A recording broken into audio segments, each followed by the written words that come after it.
اب میرے بھائیوں اگلی صورت جو ہے وہ میری فیوریٹ ترین صورتوں میں سے ہے قرآن حکیم میں. قیامت مضمر ہے جی صورت کے اندر. اس وقت امت کا سب سے بڑا مسئلہ یہی ہے.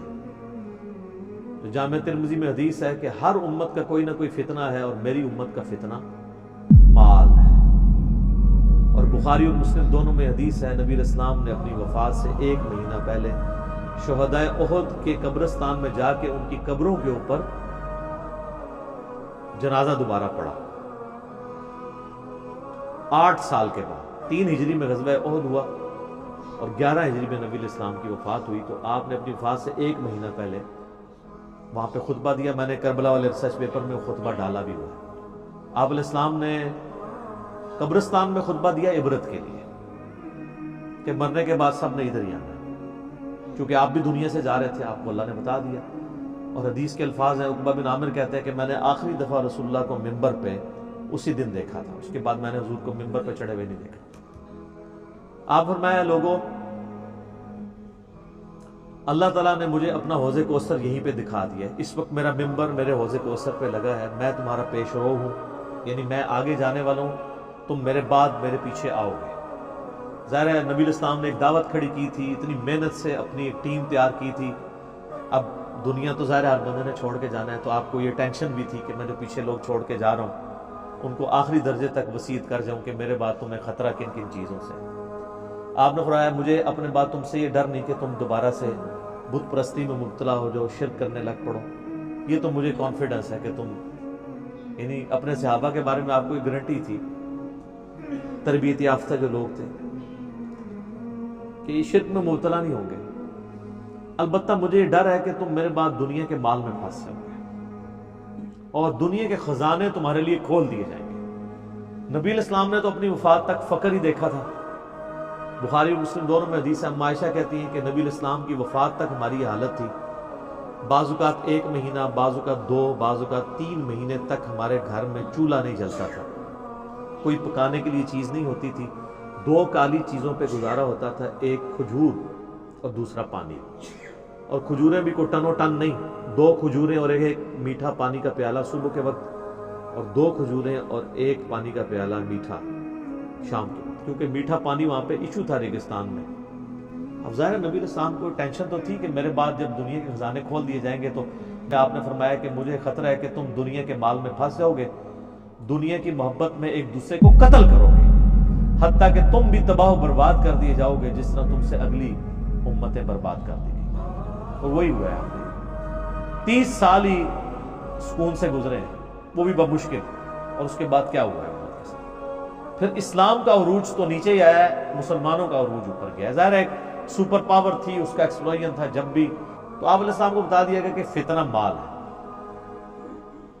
یہ صورت اسی فتنے کو ایڈریس کرتی ہے. اور بخاری اور مسلم دونوں میں ایک حدیث موجود ہے متفق علیہ کہ نبی الاسلام نے یہی صورت پوری تلاوت کی. پوری صورت پڑھنے کے بعد کہا کہ آدمی کہتا ہے میرا مال میرا مال میرا مال، یہی کہتے کہتے مر جاتا ہے. حالانکہ تیرا مال تو وہ ہے جو تو نے کھا پی لیا یا پہن کر بوسیدہ کر لیا کپڑے، یا آخرت میں اللہ کے لیے بھیج کے، اللہ کی راہ میں خرچ کر کے اپنے لیے سٹور کر لیا. یعنی جو اللہ کی راہ میں خرچ کرتے ہو یہ تمہارا مال ہے، باقی تو تیرے وارثوں کا مال ہے.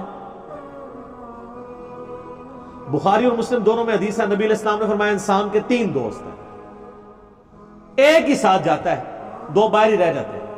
اس کے رشتہ دار اور مال یہ قبر سے باہر رہ جاتے ہیں، اور اس کے اعمال قبر میں ساتھ جاتے ہیں. بخاری اور مسلم دونوں میں حدیث موجود ہے، نبی علیہ السلام نے فرمایا کہ ابن آدم کے پاس اگر سونے کی 2 وادیاں ہو نا تو وہ کہے گا تیسری بھی آ جائے، اس کا پیٹ صرف قبر کی مٹی بھرے گی. یہ لالچ ایسی چیز ہے جس کے پاس مال آ جائے اس کی بھی ختم نہیں ہوتی. اور یہ تقریباً آلموسٹ 17 رکت انگیز حدیثیں میں نے مسئلہ نمبر 51 میں ریکارڈ کروائی ہیں. رزق حرام کی مذمت، دنیا پرستی کا انجام اور اس کا علاج. 11 آیات قرآن حکیم سے کراس ریفرنس کے طور پہ پیش کی، جس میں نے یہ صورت بھی ڈسکس کی. اور 17 احادیث بخاری اور مسلم سے. وہ سننے والا لیکچر ہے، قبلہ صحیح کرنے والا لیکچر ہے، مسئلہ نمبر 51. تو آپ کا زہد پریکٹیکلی آپ نے پروف کیا. بخاری اور مسلم دونوں میں حدیث ہے، نبی الاسلام دعا کیا کرتے تھے، اے اللہ محمد اور آل محمد کو صلی اللہ علیہ وآلہ وسلم بس اتنا ہی رزق دینا کہ ان کی روح اور جسم کا رشتہ برقرار رہے، یعنی بس سانس چلتی رہے، اس سے زیادہ مجھے رزق نہیں چاہیے.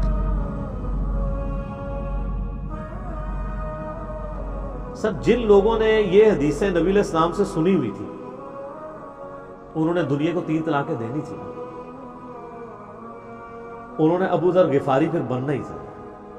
ابو ذر غفاری کے اوپر میرا کلپ دیکھے، رات کو میں دوبارہ دیکھ رہا تھا وہ کلپ. آپ کسی اور دنیا میں چلے جائیں گے.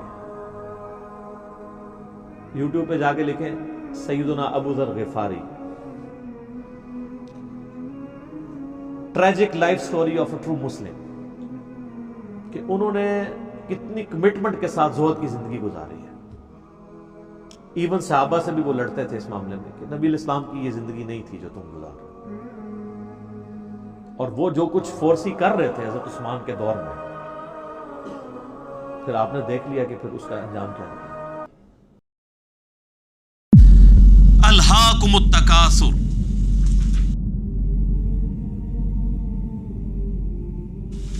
غافل رکھا تمہیں، ہلاک کر دیا تمہیں زیادہ مال جمع کرنے کی ہوس نے.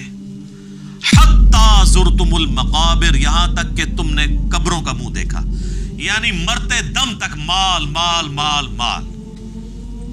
اینڈ کوئی نہیں ہے جب تک کہ قبر کی مٹی میں نہ جا کے مل جاؤ. کلا سوف تعلمون، ہاں ہاں تم جلد ہی جان جاؤ گے. ثم کلا سوف تعلمون، پھر تم سے کہتے ہیں ہاں ہاں ان قریب تمہیں معلوم ہو جائے گا. کلا لو تعلمون علم الیقین، ہاں تم یقینی طور پر جان جاؤ گے. یقین تو اسی وقت آنا جب چیز سامنے آ جائے گی. لترون الجحیم، تم دیکھ کر رہو گے دوزخ کی آگ کو. ثم لترونها عین الیقین، اس کے بعد تمہیں دوزخ کی جو آگ کو دیکھ کر اپنی آنکھوں سے یقین آ جائے گا، لیکن اس میں فائدہ کوئی نہیں ہونا. ثم لتسألن یومئذ عن النعیم، اس دن پھر تم سے اللہ تعالیٰ ہر اس نعمت کے بارے میں پوچھے گا جو اس نے دنیا میں تمہیں وہ نعمت دی تھی.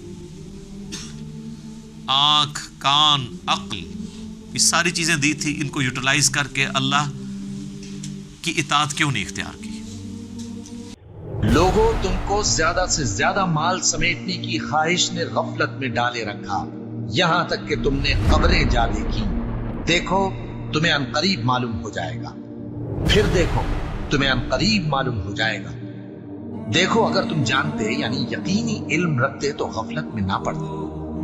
تم ضرور دوزخ کو دیکھو گے، پھر تم اس کو یقین کی آنکھ سے دیکھ لو.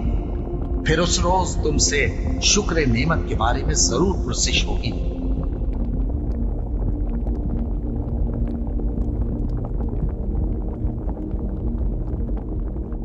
پوچھا جائے گا. یہ ٹرمنالوجیز بھی تصوف کے ہاں تو بہت یوز ہوتی ہیں، علم الیقین، عین الیقین اور حق الیقین.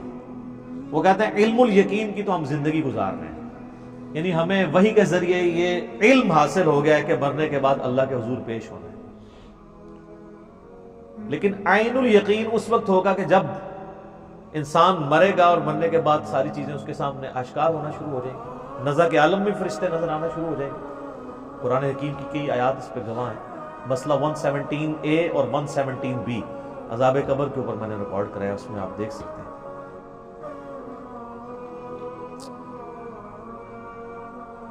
اور سورۃ الحج کے اینڈ میں بھی آیا فَاعْبُدْ رَبَّكَ حَتَّى يَأْتِيَكَ الْيَقِينَ، اپنے رب کی عبادت میں لگے رہو یہاں تک کہ تم یقین تک پہنچو. یقین کیا؟ موت.